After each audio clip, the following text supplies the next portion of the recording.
uvele wena. Lethi izokusiza ukuthi ukwazi ukuvela lo okunikeza izinto.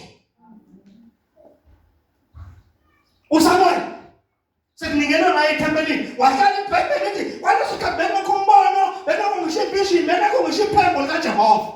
Benekho lutho. Kodwa ngoba uhleze endlini kaNkulunkulu, uhleze ethempelini, wavakashela uNkulunkulu. Wavakashela uNkulunkulu engamazi.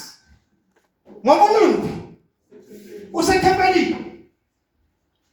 Manje iphimbo limemeza akazange uNkulunkulu wazi uEli. uEli umpristi wangaleso sikhathi. Abusukuma gijima aye kuEli, wayefika uEli, hayi uEli angikubizanga buyele emuva. Until kuze fike la uEli khona athi, "Oh, umfana usemncane." Le mpimbo lembiza kaJehova. Abesethi, "Hayi mfana, maliphinda libiza ukuthi khuluma Jehova." Ncike yakho njani? Yes. Khuluma Jehova, ncike yakho njani?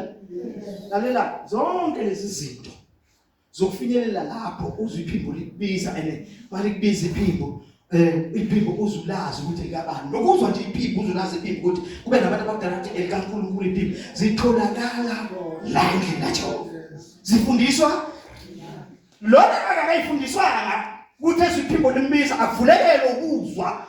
Lalo ngitshe njengoba sila akekho noyedwa umuntu uNkulunkulu ongakho iphimbo akhulumayo kuyo ngayo ngokuthiza. But abanye kube ngathi uNkulunkulu uthule empilweni yabo akasho lutho. Amen. Kube ngathi akasho lutho. Amen. Because indaba iletha kuphi? Endabeni yakhe yokukhonza.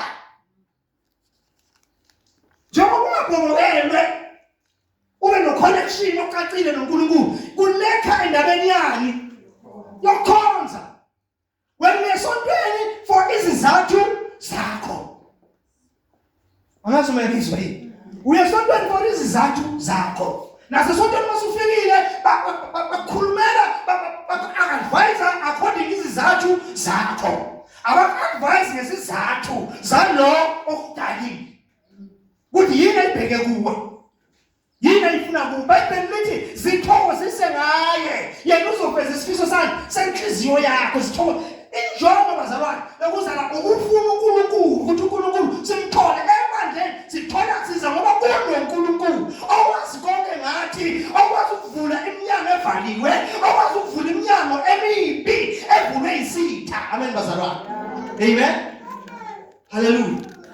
Indaba leyo. Evulwe isitha. But sesiphakathi emandleni bazalwane. Njengoba selendlini kaNkulunkulu kufanele babe sibusise endleleni emanganisayo. Kwangabe nje ukubusiseka sinto esisakhuluma ngayo yinto asisho khona ukuthi uNkulunkulu uzosibusisa. Sikhuluma ngokuthi uNkulunkulu usibusisile. Abantu babesibheka babona ithelo zokuthi uNkulunkulu njani ngoba we are in his presence. Sifundisiwe ukuthi in his presence la khona bakhe yini umsebenzi wethu. Sikhonza with understanding. Amen. Amen. Kodwa nezwe bazalwane. Amen. So ke kubuhlungu konke uNkulunkulu for years and years. For years and years, but impilo ime ndawonye. But mawukhonza uNkulunkulu awuzukukhonza uNkulunkulu ngenjongo yokuthi ufuna impilo yakhe epha. Uzokhonza uNkulunkulu ngoba udalelwe lokho ukukhonza uNkulunkulu. And mawukhonza uNkulunkulu, uNkulunkulu uzokubonisa ukuthi kunja anana uphinde ungamkhonzi. Ngoba kawadla amandla umuntu.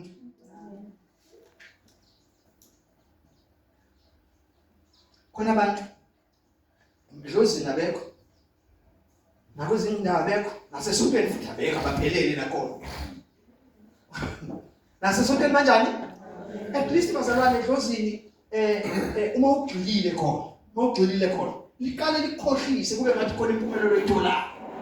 Muthwele liqale ukukhohlisa kube ngathi uthi cha izinto ivulekile khona ukwenza. Kanti ukuthi uheheke kakhulu. Isiphetho ukuthi wena usathana destroy. Ukuthi destroy. Njengoba nje sokuqala ukhonza yena, ukhonza ngazo zonke indlela ukhonza ngazo. Ukutshontshile, ukutshontsha kuphi? Ukutshontsha kwi-presence kaNkulunkulu ngoba ukutshontshela ukuthi akubulale at the end akudestroy. And usathana makeza akeze usathana. And usathana makakunika into uyibona ububi bayo. Makakunika into uyigoqa ngephepha legold.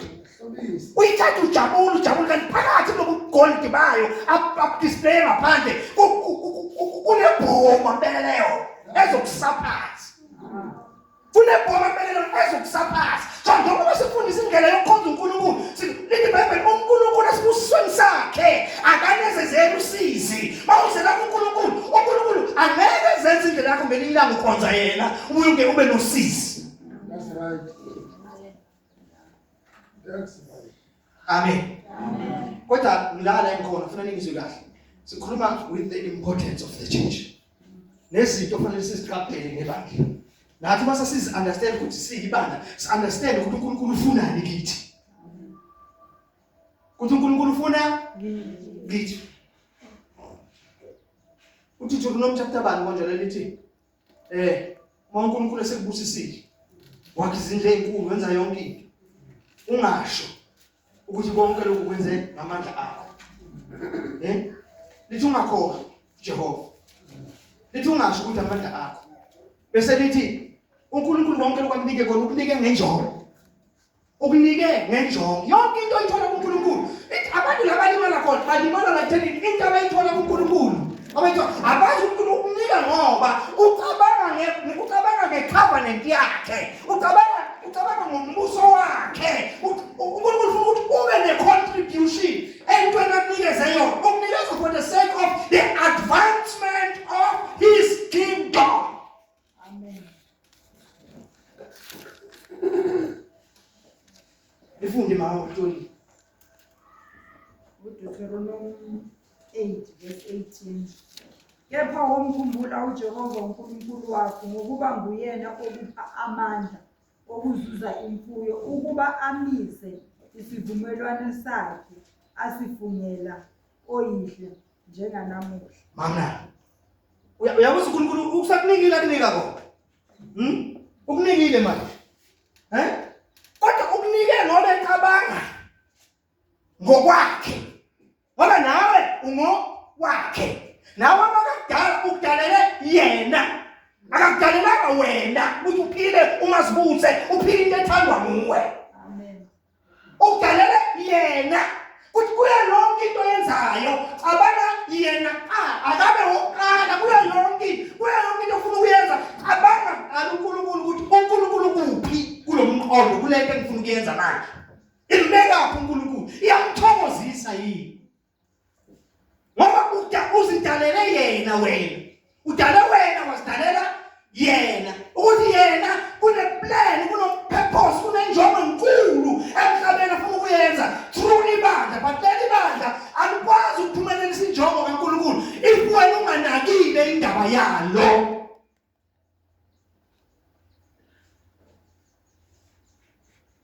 Last week sikhulume ngendaba ethi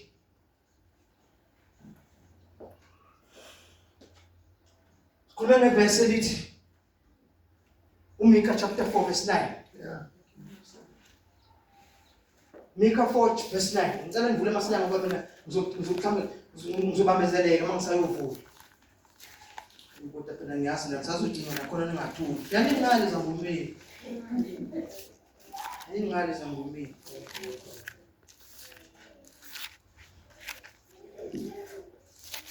Umemezelani manje nokumemeza ongakhona? Umemezelani ukumemeza ongana na?